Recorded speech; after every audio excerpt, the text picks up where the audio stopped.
এবং কোনো জোয়ার আড্ডা এগুলা চলবে না। জোয়ার আসর মাদক এগুলা থেকে বিরত থাকবেন এবং শান্তি শৃঙ্খলা বজায় রাখবেন।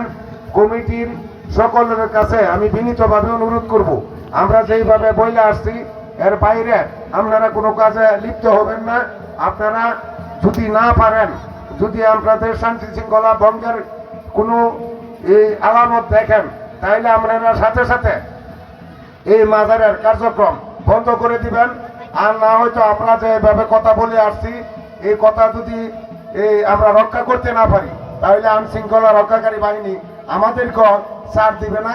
এবং আর এই মাজারে যারা আইন শৃঙ্খলা ভঙ্গ করার চেষ্টা করবেন, এদেরকে যদি কোনোভাবেই এই কমিটির কে অমান্য করে কোনো আইন শৃঙ্খলা ভঙ্গের ব্যবস্থা করেন বা কোনো ঝগড়া ফসাদ করেন এবং গাঁজার আসর, মদের আসর বা জোয়ার আসর এগুলা নিয়ে চিন্তা করেন, তাহলে কিন্তু বিন্দু পরিমাণ আপনারা ছাড় পাবেন না।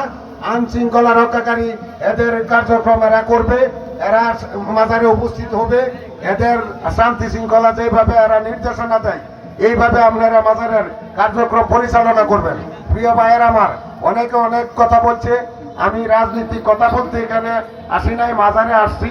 একজন এই অলির মাজার, আপনারা যাতে ওনার সম্মান থাকে, এই মাজারের সম্মান থাকে, এই এলাকার সম্মান থাকে, সবাই সম্মান বজায় রেখে এই মাজারের কার্যক্রম আপনারা চালাবেন।